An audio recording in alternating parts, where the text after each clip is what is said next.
How's it going, guys? Dynamite here, coming to you as always from the Digital Warfare 24/7 forums, and welcome to Tactical Tuesday. For those of you guys who aren't familiar with this series, it is all about getting my buddies to submit me gameplays that are especially unique in some aspect, so that I can then watch it, see what really stands out to me, and then pass that on to you guys so we can learn from the gameplay. And one of the qualifiers that I have for gameplays that I'm asking for in my submissions is going to be really unique classes. And I have to say that this one from my buddy Seph is going to be probably the most unique class that I've seen come my way in Call of Duty Ghosts thus far. He is going to be playing free-for-all on Tremor, and he is going to be using, as you see there, a very seldomly used weapon that is going to be the chainsaw. And let's talk about his perks and score streaks first, though, as those are even more interesting. He is actually going to be using Wiretap this game, and he is going to be using only one kill streak, and that is going to be the SATCOM, which he has in the support loadout.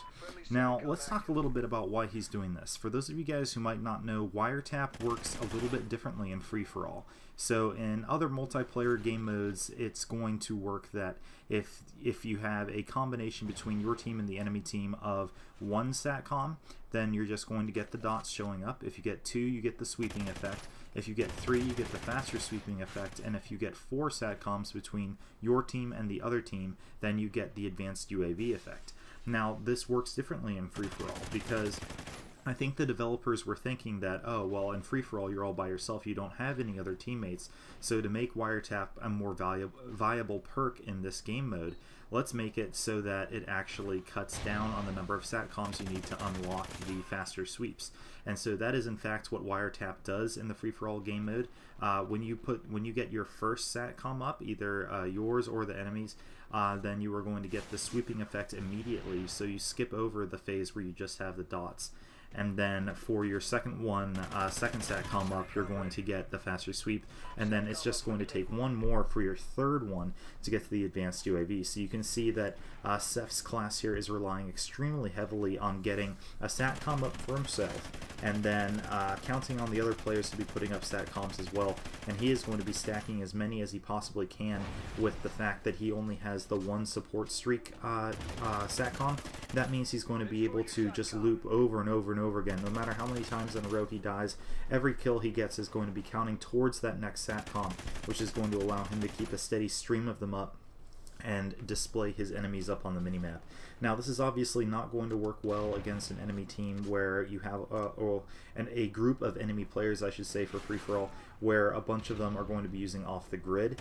But what you can do is you can keep this class in your back pocket, or a variant of this class in your back pocket, and if you notice at the start of a match that people aren't using off the grid, then you can use it for the rest of the match, and if not, then you can transition to something else instead.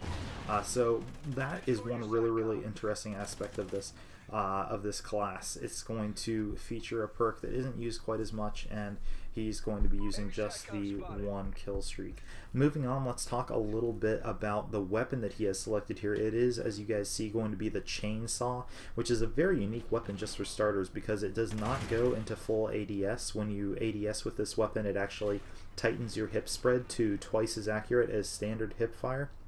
And this is going to be really interesting because it means that you're pretty much always going to have a sense of inaccuracy with this gun, although as Seph is going to show you, it can be used sometimes out to long range if enough of the enemy's body is exposed.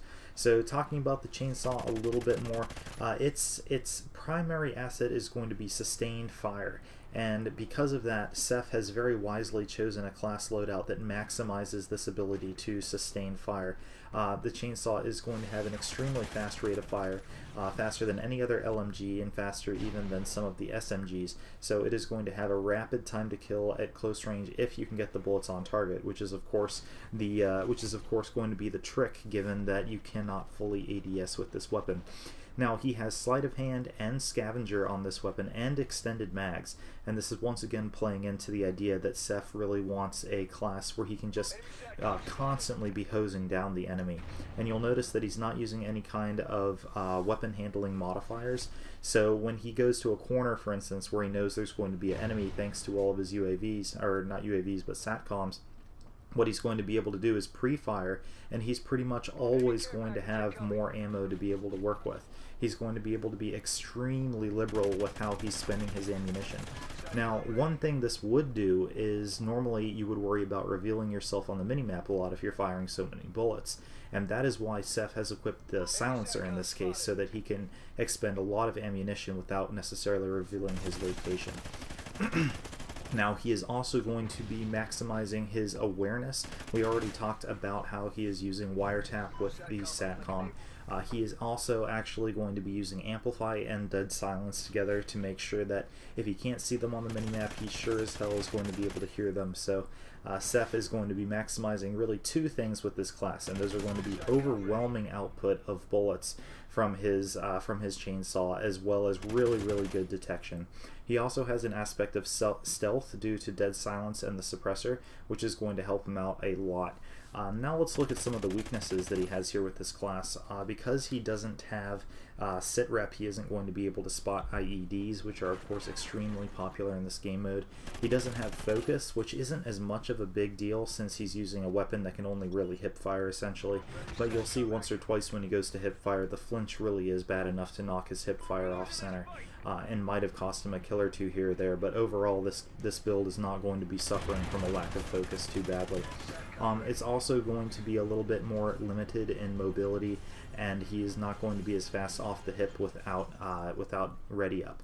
So these are a couple concerns that you might have about this class, but honestly this really makes me reconsider using the chainsaw, because he's using it so effectively here. You can see he's just always firing, and he even has sleight of hand on there, so even if he does expend his 120 rounds, he's going to be able to get right back into the fight. I do think it would be really interesting to put Stalker on this class, because when you're ADS'd in, I notice he moves so slowly. To be able to pre-fire around corners and walk around corners with Stalker, I think would be really interesting.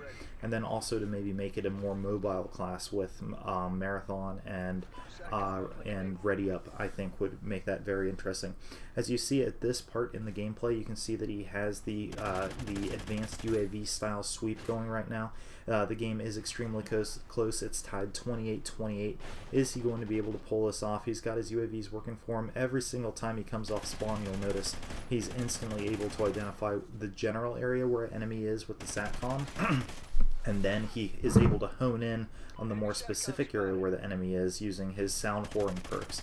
So there you go, he is going to be able to narrowly eke out a victory here. Very interesting class coming out from Seph. Thank you once again, Seph, for allowing me to use this gameplay. Please guys, feel free to submit any videos that you think would be a good fit for this series through the Digital Warfare 24/7 forums. Thank you so much for watching, and I'll talk to you guys next week. Fuck you gonna do?